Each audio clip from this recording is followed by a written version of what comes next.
In this clip, we'll hear from a caller living in the UK who was originally born in the USA, and we'll delve into Donald Trump's history of racism. This takes us back to the 1970s, revealing the tactics he employed to evade consequences. Let's watch the entire video, and I'll share my opinions at the conclusion. Mark's in Brighton. Mark, what would you like to say? James, how you doing? I'm good, thank you. Good. I first covered Donald Trump in 1975. Go on. He was, at that point, a builder, developer, and he and his father had opened an apartment complex called Trump Village. Yeah. He was openly racist in that he never allowed black people to live there. Eventually, he got taken to task in 1975, and he ended up having to sign what's called a consent decree, which was that he had to stop discriminating. 3 years later, he had to sign a second consent decree. That's Donald Trump. Yeah. All right. It's as simple as that. This is a guy who, through the years, as many of your callers have pointed out, never, ever, and this comes from his father, never admitted he was wrong about anything. And that's how he's running the country. And put simply, to quote a Columbo episode, all he wants is all there is, period. He hates non-autocratic Europe. He hates Keir Starmer. He hates you. I hate to say it, but it's true. Donald Trump hates anybody that stands in his way or has any progressive bone in their entire body. And he thrives off chaos, which is why nobody can predict what he's going to do next, because he thrives on that kind of chaos. And the people who benefit from that kind of chaos. Does anybody know how J.D. Vance ended up being vice president? Well, I mean, the word is that it was what Peter Thiel wanted, and that Trump was persuaded by one of his sons that... That's right, Donnie Jr. Yeah. Donnie Jr. lobbied incessantly for J.D. Vance. Otherwise, he wouldn't have the gig. When you say you covered him in the 70s, in what capacity, Mark? I worked at a radio station. Oh, that'll never catch on, will it? Well, then you're well placed, because the 1973 stuff, I think Hillary Clinton brought up during the election, and it didn't land. I'll tell you the other thing it does, if we're going to get psychological, which we have done so far today. It explains his continuing hatred of diversity, equity and inclusion, because that was one of the occasions when he did actually get his knuckles rapped fairly robustly by the authorities for being a racist. For You know what DEI actually stands for? Go on. Don Jr., Eric, and Ivanka. I'll ask you what I've asked everybody then. How does he get away with it? And for you, this is a 50-year canvas that you can paint on now. How does he get away with it? When some of the stuff you're telling me is so obvious, and much of it is on the record. He gets away with it because for many years he was a New York phenomenon. All right? People in New York knew who he was. People in New York knew who his father bribed so that he could get, for example, the construction of a hotel that was against zoning law, that kind of stuff. And then people on the West Coast started knowing him when he started spreading his wings a little bit. But most people in the middle of America had no clue who Donald Trump was until The Apprentice. Right. And that whole "you're fired" thing, which is entertainment. Sure. Okay, I never watched it, but it's entertainment. That convinced Donald Trump that one day he could be president, because these people in the middle of the country would follow him once he developed a line that they could agree with and that they could align with. This is a guy who appeals to the religious right in America, who's been divorced 3 times, had I don't know how many affairs. I mean, it boggles the mind how easily people get away with it. But listen, I don't want to take up too much of your time. Before I go, can you do me a big favor? It depends what it is. This call from Mark in Brighton is one of those instances where the past collides with the present, and it hits hard just why Donald Trump acts as he does. Mark isn't just sharing his thoughts, he's speaking from first-hand professional experience. He reported on Trump back in the 1970s, long before most Americans were familiar with his name. Straight away, he shares the hard truth. Trump and his father were blatantly discriminating against black tenants in their apartment complex, Trump Village. There was no allegedly or possibly about it. The federal government had to intervene, compelling them to enter a consent decree in 1975 to put an end to it. But being who he is, Trump, viewing himself as above the law, ended up signing another decree just 3 years later for doing precisely the same thing. This isn't merely a legal technicality, but rather a glimpse into his character. For decades, he's been someone who thinks he can defy the law, and if he's caught, he'll just deny it, dig his heels in, and carry on until someone forces him to stop. Mark hits the nail on the head. Trump never acknowledges any wrongdoing. It's a behavior he learned from his father, which he then applied in his businesses, his campaign, and eventually as president. Mark also highlights something crucial for people to grasp in 2025. Trump doesn't just survive on chaos, he thrives in it. He doesn't just tolerate turmoil, he deliberately creates it, stirring divisions, escalating conflicts, and keeping everyone on edge, which lets him maintain control. Who loses in such a chaotic environment? Anyone who values stability, honesty, or democratic norms. Mark summarizes it aptly. Trump despises anyone with a progressive inclination, anyone who might impede him, be it President Biden, Keir Starmer, or ordinary Americans who dare to demand equity. Moreover, Mark brings up the J.D. Vance scenario, not about merit, leadership, or qualifications. According to him, Vance nabbed the VP slot simply because Peter Thiel wanted it, and Donald Trump Jr. persistently lobbied for his inclusion. That isn't governing, it's a coronation pushed by family and billionaires. This should reveal to voters how a second Trump administration would function, loyalty and billionaire influence prioritized over competence and public welfare left far behind. It gets intriguing when Mark explains why Trump has navigated decades of scandals so well. It wasn't due to a lack of information. For years, Trump's misconduct was essentially a local New York narrative, a well-known secret. The city was aware of the zoning law bribes, the shady hotel deals, the biased lawsuits. The rest of the country, however, only knew Trump as a character on The Apprentice, the "you're fired" guy, the blunt, self-made mogul image he portrayed on TV. This entertainment persona was meticulously crafted, convincing millions that Trump was some sort of brilliant deal-maker rather than a scandal-laden real estate heir unable to run a casino without driving it into bankruptcy. Once Trump realized that middle America would rally behind him if he presented a simple narrative, he leaned into it heavily. He fashioned himself as the plain-speaking outsider, though he was the consummate insider regarding backroom deals and elite privileges. The hypocrisy is jaw-dropping. This is the man the religious right chose as their champion despite 3 marriages, multiple affairs, numerous lies, and conduct contradicting every moral value they claim to uphold. Mark's insight on Trump's attraction to the religious right is spot on, almost painfully so. It's not about shared beliefs, it's about power. Trump provides them with judges, rhetoric, and cultural wins, and they, in return, overlook his moral shortcomings, his authoritarian streaks, and his blatant disregard for democratic principles. It's a political deal corroding the core of American democracy. Pulling back to see the big picture, the pattern is glaringly evident.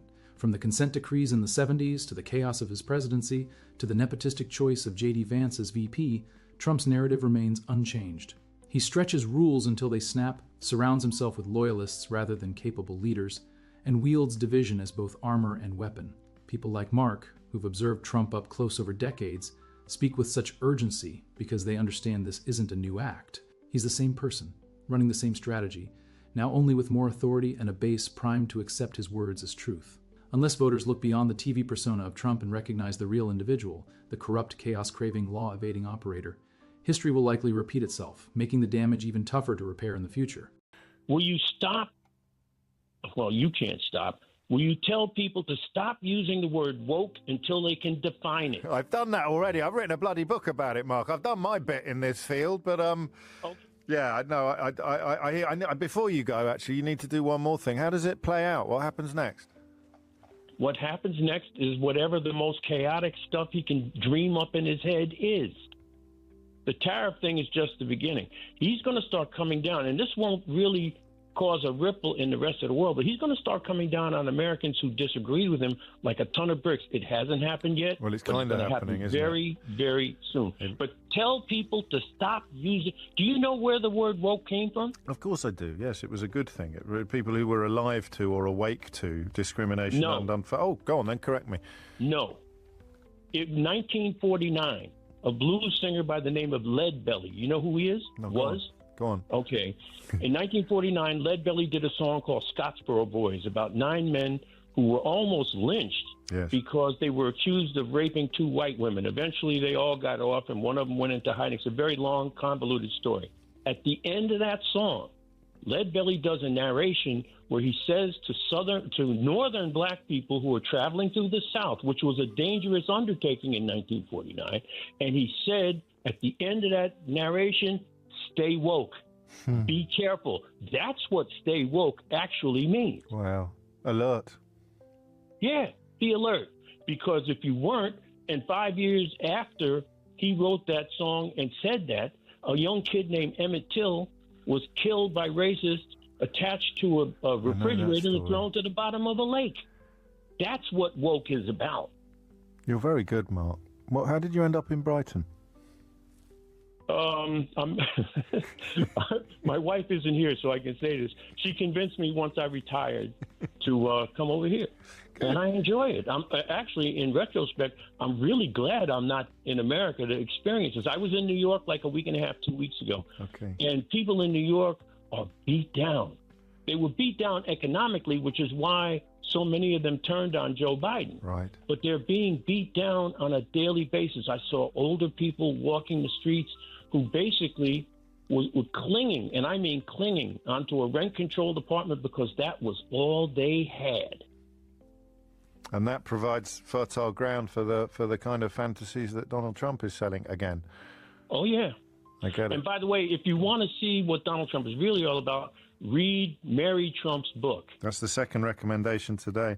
And it still doesn't, no one can go all the way there, can they? Because that's his niece, I think, describing him in terms. You've got all of the things you remind us of, the court cases coming out of his ears, the things he's said out loud, never mind the things he's been convicted of, the bankruptcies, the appalling associations, and yet here he is.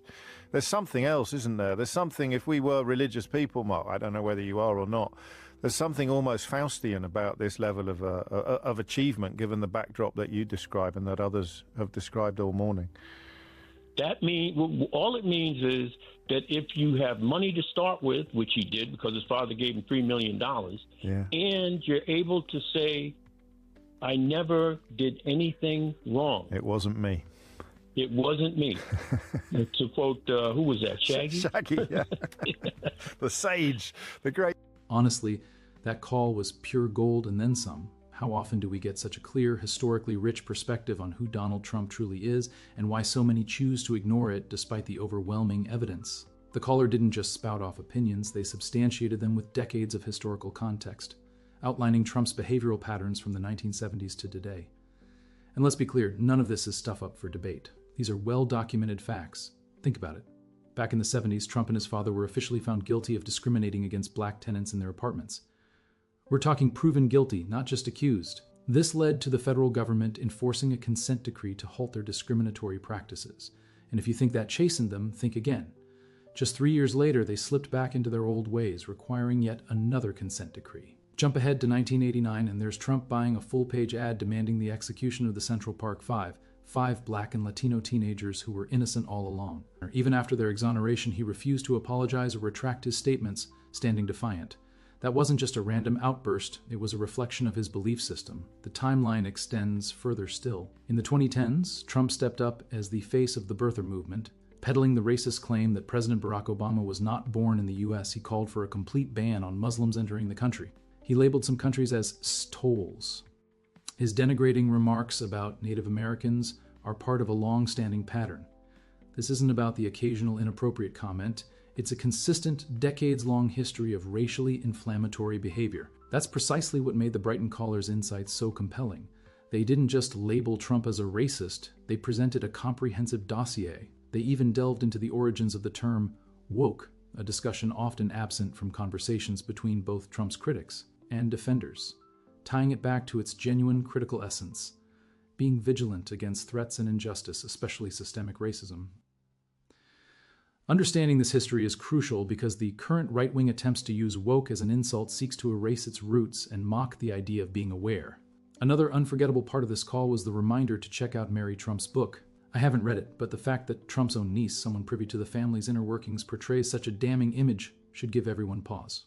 If even a part of that book rings true, it validates what's already evident: the narcissism, the cruelty, the refusal to accept blame, the fixation on control. Looking ahead, this caller's caution regarding Trump's future actions is not one to be dismissed lightly. We have already witnessed him impose tariffs that harm the U.S. economy only to put them on hold for 90 days. Some Republicans try to spin this as a victory, though in truth it's Trump buckling under pressure, a retreat his supporters are trying to spin as strategic brilliance. But if history has taught us anything, that pause is merely a prelude to a renewed, more tumultuous assault. This is a man ready to strike out at anyone, Americans included, who doesn't align with him. That's why that call wasn't just good, it was an alarm bell. a stark reminder that Trump's path has never wavered, merely the extent of his influence. And unless we continuously bring these facts to the forefront, unless we persist in keeping the full account alive, there's a risk the chaos will overshadow the truth. Let me know what you think in the comments. Was this as illuminating for you as it was for me? And if you've read Mary Trump's book, I'm eager to hear your thoughts. While you're at it, hit subscribe, and if you're already part of the community, give this a thumbs up for the algorithm, because discussions like this deserve to reach beyond this space.